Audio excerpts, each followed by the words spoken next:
नमस्कार। एसबीएन में आपका स्वागत है। मगध प्रमंडल ऐतिहासिक विधानसभा क्षेत्र गया शहर में इस बार परिवर्तन की लहर दौड़ रही है। शहर वैसे तो बड़ी एवं अस्थायी मानव बस्ती होती है। आमतौर पर जहां आवास, परिवहन, स्वच्छता, भूमि उपयोग और संचार के लिए निर्मित किया जाता है, जो अपने आसपास के क्षेत्रों के लिए प्रशासनिक, वाणिज्यिक और सांस्कृतिक केंद्रों के रूप में सेवा देता है। एक विशिष्ट शहर में पेशेवर प्रशासक, नियम कायदे होते हैं और सरकारी कर्मचारियों को खिलाने के लिए कराधान। जैसे शहरों के विस्तार के लिए आज गया नगर निगम बना। पहले शहर में राजनीति होती थी और आज शहरों की राजनीति हो रही है। कभी गया शहर में कांग्रेस पार्टी के आगे पीछे राजनीति घूमती रहती थी। एक वक्त था जब डॉक्टर जुगल किशोर के नाम का एक सशक्त नेता के रूप में लिया जाता था और गया की जनता ने विधायक के रूप में गया शहर का बागडोर भी सौंपा। वक्त बदला और आज भी गया शहर के में संवेदनशील जनता के द्वारा विगत 30 वर्षों से डॉक्टर प्रेम कुमार को आज शहर की बागडोर दे दिया है। लेकिन वक्त का मिजाज कब बदले कौन जानता है। पिछले चुनाव में विरासत में मिली राजनीतिक खून में उबाल आया और गया शहर के पूर्व विधायक डॉक्टर जुगल किशोर पुत्र प्रिय रंजन डिम्पल ने डॉक्टर प्रेम कुमार को कड़ी चुनौती देते हुए 45,000 जनता का आशीर्वाद स्वरूप मत प्राप्त कर दूसरे स्थान पर रहे। युवा कांग्रेस नेता प्रिय रंजन डिम्पल ने बिहार विधानसभा गया शहर के निर्वाचन के क्षेत्र में संभावित कांग्रेस उम्मीदवार के रूप में जनता के बीच में अपनी उपस्थिति दर्ज करा कर चुनावी शंखनाद बजाते हुए कहा, गया की जनता 30 वर्षों तक एक डॉक्टर की कड़वी गोली खाकर उब चुकी है। पिछले बार गया के जनता अपनी मंशा साफ कर दिया था। इस बार अवश्य परिवर्तन होगा। गया नगर निगम की कार्यशैली कोरोना काल में सरकार द्वारा भेजे गए गरीबों की राशन की कालाबाजारी सहित अनेक मुद्दों पर चर्चा करते हुए उन्होंने एसबीएन को बताया का प्रतिनिधि हुआ करते थे। अभी लगातार 30 वर्षों से यहाँ एक पार्टी का शासन है, तो जो आपको इसका सामना करना है। आखिर आप तो कोई रणनीति बनाए होंगे अपना, कैसे आप आम जनता को अपने पक्ष में करेंगे? निश्चित तौर से रणनीति के बारे में तो हम बोल दिए। जहाँ तक आप मंशा की बात की है, निश्चित तौर से एक नौजवान के तौर पर और एक नागरिक के तौर पर हम भी पाते हैं कि शहर जो है वो बिल्कुल स्थिर हो चुका है हर मामले में, सामाजिक, आर्थिक, शैक्षणिक, राजनीतिक, सब तरीके से। और हमने बचपन से ही कहावत सुना है कि जो पानी स्थिर हो जाता है वो गंदा हो जाता है, मलिन हो जाता है। अब जरूरी है कि राजनीतिक पन्ना को और गया के सभी तरह के सांस्कृतिक, राजनीतिक, सामाजिक, आर्थिक हर परिदृश्य में हम लोग अब यहाँ से आगे बढ़े। आप देखिएगा, मैं समझता हूँ आप ही विवरण कर सकते हैं इस चीज़ को। और मंशा है कि शहर का उन्नति हो। जैसे हम एग्जाम्पल बोलते हैं कि मान लीजिए हमारा अर्थव्यवस्था, हमारा रहन सहन और हमारा जो शहर का रख रखाव है वो एक बड़ा शहर की तरह हो, एक विकसित शहर के हो, तब हम अपनी व्यक्तिगत आर्थिक स्थिति, सामाजिक स्थिति, नौकरी पेशा और हमारा वातावरण के बारे में आप समझ सकते हैं। और अगर शहर जो है हमारा आज से और नीचे चला जाए, ग्रामीण परिवेश में चला जाए, तब हम लोग का व्यक्तिगत रहन सहन देख लीजिए कैसा है। तो निश्चित तौर से विकास होना चाहिए, ये समझने की जरूरत नहीं है। हर किसी को चाहत है कि हम लोग जहाँ हैं, जो मिला है उससे बेहतर छोड़ के जाएं। अब मूल्यांकन का वक्त आया है और रिजल्ट देने का वक्त, उसको चुनाव कहते हैं।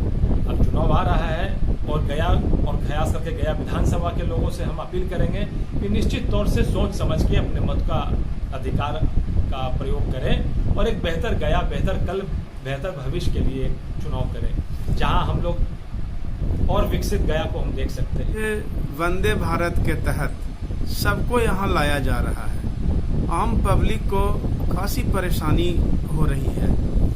इस पर आपका क्या नजरिया है? क्या सरकार अपने जिम्मेवारी को अच्छे ढंग से निभा रही है? क्या यहाँ अच्छा व्यवस्था नहीं मिला बिहार में, तभी इतने बड़े तादाद में लोगों ने बाहर जाकर के काम करने का चुनाव किया।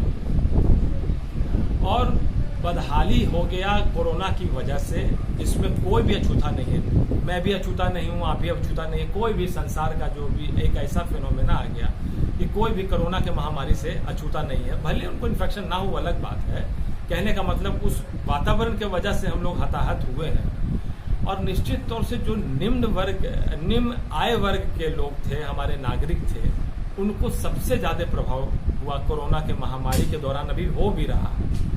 तो जिस फैक्ट्री में काम करते, जिस कार्यालय में काम करते थे, जिस शासन प्रशासन में काम करते थे, वहां के लोगों ने काम बंद कर दिया। इनके पास रहने के लिए भी जगह नहीं था, किराया देने का जगह नहीं था, खाने पीने का जगह नहीं था।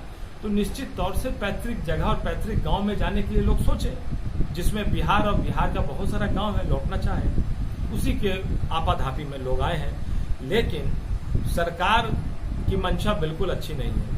जिस तरह से व्यवहार किया गया, वो लगा जैसे कि प्रवेशी नहीं, वो विदेशी लोग हैं। अरे हिंदुस्तान के नागरिक, एक एग्जाम्पल ले लीजिए, प्रधानमंत्री राहत कोष में जो पीएम रिलीफ फंड बना, उसमें लाखों करोड़ रुपया आया। एक बार अगर भारत के नागरिक लोग, जो लोग आना चाह रहे थे बिहार में, या मान लीजिए गुजरात से यूपी जाना चाह रहे थे, या गुजरात से महाराष्ट्र जाना चाहते थे, या महाराष्ट्र से बंगाल जाना चाह रहे थे, अगर एक बार फ्री में ही भारतीय रेल में चढ़ जाते, सफर कर लेते, तो क्या गुनाह हो जाता। इतना तो पैसा था। और हम समझते कि 300-400 करोड़ रुपए से ज्यादा का नहीं लगा था वो किराया का, जितना अहोआ पहोआ हम लोग देखे। और क्या था, शेड्यूल पर हर ट्रेन हर स्टेशन पे पहुंचने वाली है, उसमें आप खिचड़ी ही कम से कम बना के दे दीजिए।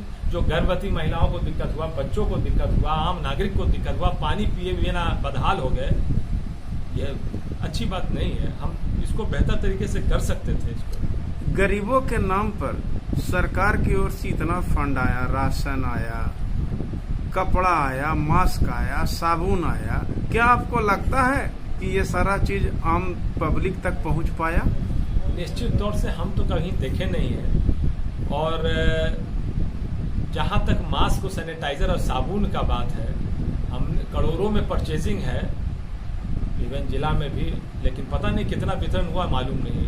जो राशन का भी हाल है, निकला तो है 5-5 किलो राशन हर एक व्यक्ति के हिसाब से निकला है, लेकिन कहीं मुहैया तो है नहीं। अभी तो राशन कार्ड में फंसा दिया गया, और क्या क्या अभी तक तो राशन कार्ड बन रहा है। 32 लाख फॉर्म भराया था बिहार में अभी, और गया ऐसे जिला में 8,000 या 9,000 राशन कार्ड अप्रूव हुआ है। वो भी वितरण में जो बन गया 17-18 का अप्लाई किया हुआ था। मैं व्यक्तिगत जानता हूँ, ला करके हम मिलवा सकते हैं जो लोग हमसे फरियाद मैंने बात कर रहे हैं कि हमको दिला दीजिए। उन लोगों का राशन कार्ड भी अभी तक नहीं मिला है। 2-2 साल राशन कार्ड बनने में लगता है। और कहाँ तो सिंगल विंडो की बात करते हैं सरकार, सिंगल विंडो बिजनेस कराएंगे और ये कराएंगे, हवाबाजी। अब आइए, साफ सफाई की जिम्मेवारी नगर निगम को बनती है। क्या जगह जगह नाला भी टूटा हुआ मिलता है, पानी का जल जमाव भी होता है, इसके कार्यक्रम के ऊपर या इसके कल ही आप देखिएगा, जनजोश टीवी है, वो 2 कर्मचारी सैनिटाइज कर रहे थे कलेक्टेरिएट को। वो खुद बयां किए कि इसमें पानी की मात्रा ज्यादा केमिकल है। ये नहीं, पहली बात है कि सैनिटाइज क्या हो रहा है, अभी तो कोई भी केमिकल कंपोजिशन अगेंस्ट कोरोना आया ही नहीं है पूरे दुनिया में। लेकिन फिर भी चलिए, जो हो रहा है वो ठीक है, खाना पूर्ति के नाम पर ही सही, कम से कम मानसिक तौर से तो लग रहा है कि कुछ हो रहा है। गया विधानसभा वासियों को आप अपने तरफ से क्या संदेश देना चाहते हैं? संदेश देना यही चाहते हैं कि बेहतर तरीके से वोट दिया जाए और सही चुनाव किया जाए। 30 साल के अवधि से एक डॉक्टर से आप शहर को इलाज करवा रहे हैं, 30 साल में इलाज हुआ है कि नहीं हुआ है, इसका मूल्यांकन करते हुए, और अगर नहीं हुआ है तो नया डॉक्टर की नियुक्ति किया जाए, यही कहेंगे और क्या। परचेज। मेरा नाम प्रियरंजन डिम्पल है। हम उपाध्यक्ष हैं कांग्रेस पार्टी के गया जिला के, और पिछली दफा 2015 में गया विधानसभा चुनाव लड़े थे, महागठबंधन के उम्मीदवार थे। कांग्रेस मेरा मदर पार्टी है।